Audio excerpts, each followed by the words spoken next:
In today's video, I'm going to teach you how to pay for Coursera courses with financial aid. If you're hoping to make learning more affordable, this walkthrough will help you understand what financial aid covers, what you may still need to pay, and how to complete that payment smoothly using Coursera's accepted methods. First, a quick overview of how financial aid works. When you apply for financial aid on a course, Coursera reviews your request, and if you're approved, the cost of the course is reduced for you. In many cases, you'll be responsible for a smaller portion of the price, often around 10%. Think of that portion as your contribution toward the course. You won't have to pay the full price, just the reduced amount shown once your aid is approved. After approval, you'll see that reduced cost at checkout. To pay your portion, you'll use one of Coursera's accepted payment methods. These include major credit or debit cards, PayPal, and in many regions, local options like Gcash or UPI.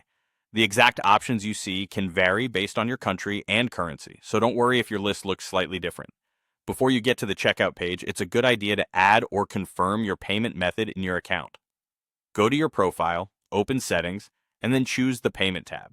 Here you can securely add a card, link your PayPal, or connect a supported local payment option.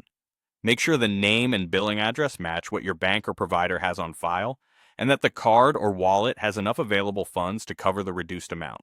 If you plan to use a local method like Gcash or UPI, verify that it's active and enabled for online transactions. When you're ready to pay, proceed to the course checkout. You'll see the financial aid price applied automatically if your approval is active for that course. Select the payment method you saved, review the total, and confirm your purchase. If the payment doesn't go through on the first try, switch to another saved method, double-check your billing details, or wait a moment and try again.